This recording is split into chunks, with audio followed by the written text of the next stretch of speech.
Hello students, मैं एक बार पुनः आपके सम्मुख एक्सरसाइज 8.1 का क्वेश्चन 7 मोस्ट इम्पॉर्टेंट है और ज़रा ध्यान से देखना है। ऐसे कुछ नहीं है, बस समझने की बात है। A B C D given है। A B C D is a trapezium. Trapezium में आप जानते हो अपोजिट साइड्स आर पैरेलल होती है। दिया ही है ये A B parallel C D दिया है हमने। अच्छा, एक ये और दे दिया A D equal to B C. Very good, show करना है। तो देखो फर्स्ट पार्ट शो करते हैं, हम प्रूफ ही करते हैं सीधे, ध्यान से देखना। फर्स्ट पार्ट ये करेंगे हम, angle A equal to B. अब क्या करेंगे हम, क्या करेंगे प्यारे बच्चों, इसे मान लो एंगल 1, इसे मान लो 2, इसे मान लो 3, इसे मान लो 4, इसे मान लो 5, इसे मान लो 6। ईजी हो जाएगा थोड़ा, ठीक है। अब ध्यान से देखना प्यारे बच्चों, हमें दिया है, गिवन है A D equal to B C, ठीक है। A D equal to B C, ये है बी सी, ठीक है। और ये हमने कंस्ट्रक्शन बना किया, इसमें किया ये दिया नहीं होगा, ये कंस्ट्रक्शन लिख लीजिए थोड़ा। एक क्या लिखेंगे, produced A B to point E such that AD is equal to EC। बात आई पकड़ में, AD is equal to EC। हमने ऐसा क्यों किया, अब ये पैरेललोग्राम बन गया। सो AECD इज पैरेललोग्राम बन गया। देखो AD बराबर EC हो गई और फिर हमारे AE बराबर CD हो जाएगी। तो ये क्या बन गया हमारा पैरेललोग्राम, ठीक है। अब ध्यान से देखना, ए डी बराबर बी सी हमें इक्वेशन 1 ये मान लो, इक्वेशन 2 ये मान लो, कंस्ट्रक्शन करना है, ठीक है। अब ध्यान से देखना,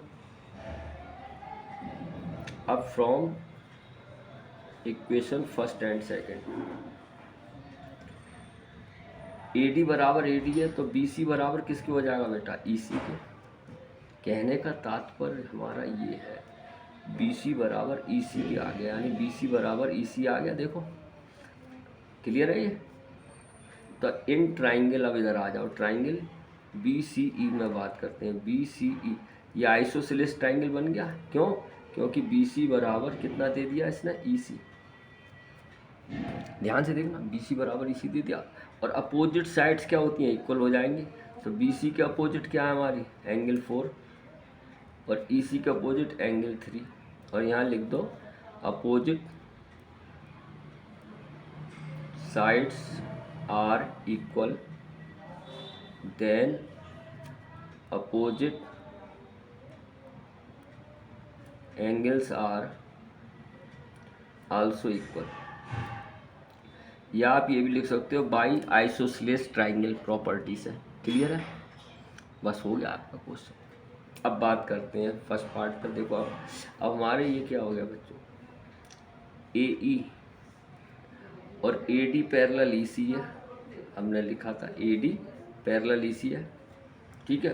तो ये क्या बन जाएगा हमारा, अब यहाँ लिखो क्योंकि ए डी, ध्यान से देखना ये क्या कह रहा हूँ,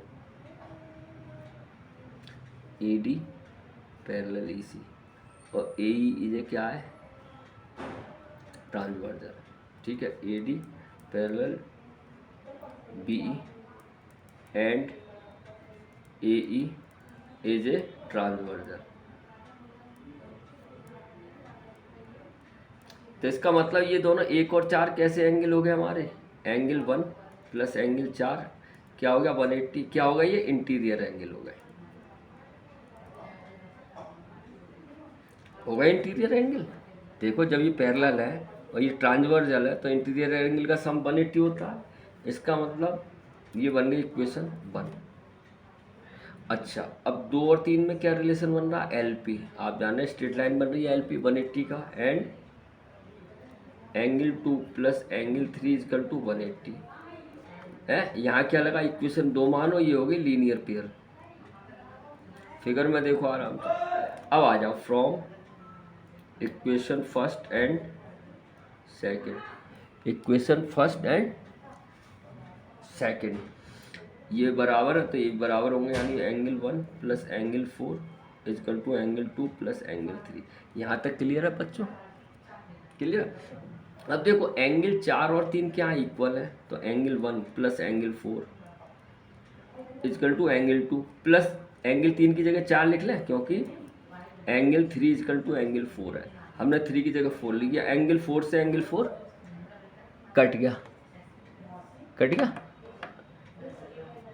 क्लियर है? देखो यहाँ कैंसिल हो गया, तो क्या बचा हमारे पास, angle 1 is equal to angle 2।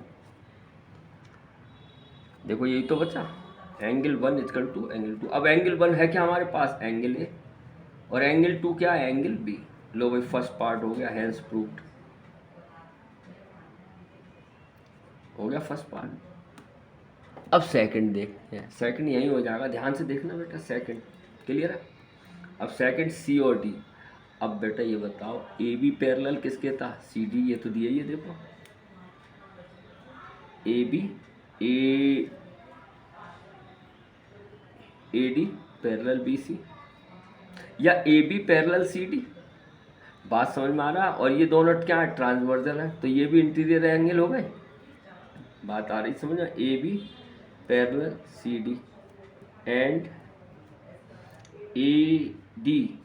A D parallel C D, और ए डी और बी सी क्या है हमारे पास, A B parallel C D है, और ए डी और बी सी क्या है हमारे पास, ट्रांसवर्जन है, and A D and B C are transversion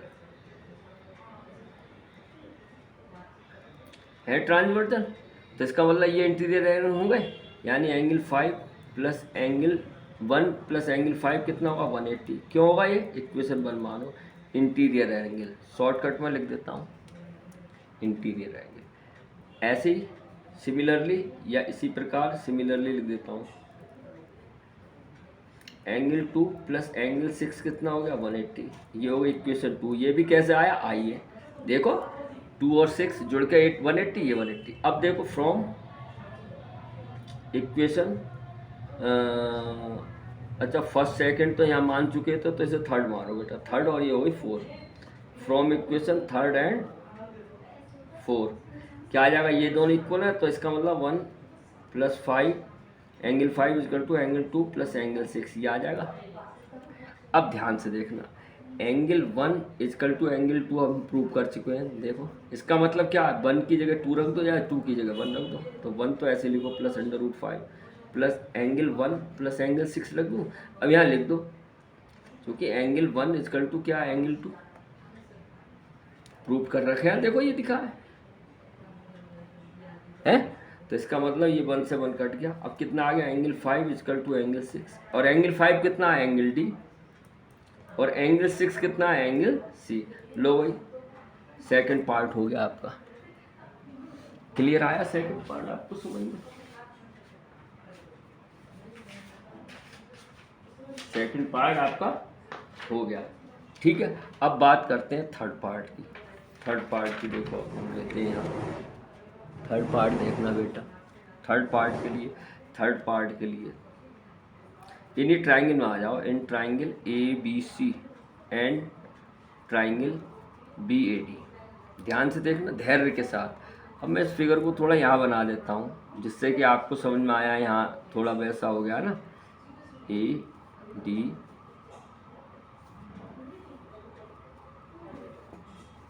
ई सी और बी, ये देखो हमें क्या चाहिए, ए बी सी। तो ए बी सी यही है, इसका मतलब इसको ज्वाइन करना पड़ेगा तभी तो बनेगा, ठीक है। थर्ड पार्ट के लिए देखो ध्यान से, और बी ए डी इसका मतलब इसको भी ज्वाइन करना पड़ेगा, ठीक है। समझ में आ रहा है? तो इसके लिए हमें कंस्ट्रक्शन करना पड़ेगा। क्या करना पड़ेगा, कंस्ट्रक्शन। लिख दो ये बात, क्या, join A C and B D. अब आ जाओ प्रूफ जो करना है इसी में, इन ट्राइंगल। चलो जो प्रूफ करना था वो लिखा दिया, कॉन्ग्रुएंट लिख दो फिर यहाँ पे, कॉन्ग्रुएंट। तो आ जाओ इन ट्राइंगल, अब आ जाओ, in triangle A B C and triangle B A D. अब ध्यान से देखना क्या क्या इक्वल आ रहा है। एक तो A B equal to B A आ रहा है, क्या आ गया ये कॉमन, ठीक। और A C equal to B D, देखो दिया, ये शुरू में दिया हुआ, देखो A C equal to B D कहीं दिया है, ए सी इजकल टू तो बी डी नहीं दिया है। और कुछ देखो फिर, A C equal to B D, ये तो प्रूव करना है, ये नहीं दिया है। और कुछ दिया है, देखो बी सी और ए डी दिया है, बी सी और ए डी, बी सी और ए डी, ए बी और सी डी दिया है, ए बी और सी डी यहाँ नहीं है, नहीं बनेगी। ए डी और बी सी दिया है, ए डी और बी सी आ गया, देखो क्लियर आ रहा है समझ। देखो ये दिया आप गिवन में ही है, देखो ए डी और बी सी दिया है नहीं, तो B C equal to A D, ये भी क्या हमें गिवन है, क्लियर है। अब तीसरी चीज देखो, कुछ दिया नहीं। अब देखो A B D, A B C में तो एंगल पूरा बी आ रहा है, देखो,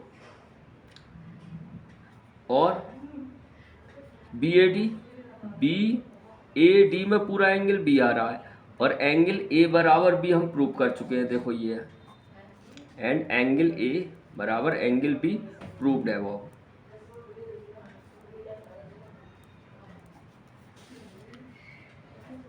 angle A and angle be proved above.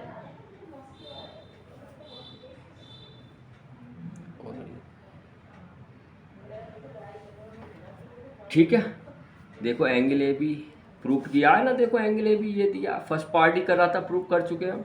तो बाई ऐसे ऐसी बनेगा ये, एस ए एस रूल, यानी triangle A B C congruent triangle B A D, B A D. Clear है आपका? ठीक है। अब फोर्थ पार्ट क्या आ जाएगा, by C P T C आएगा, ए सी इसमें है ही, इजकल टू बी डी यहाँ है, ये क्या है by C P C T. तो इसका मतलब डायगोनल ए सी बराबर कितना हो गया, diagonal A C equal to diagonal B D. यही हमारा पूरा क्वेश्चन हो गया। उम्मीद है आपको समझ में आया होगा, अच्छा क्वेश्चन था, ध्यान से पढ़ना, मन से पढ़ना, ठीक है। अपने माता पिता का कहना मानिए। फिर मिलते हैं, हैव नाइस डे।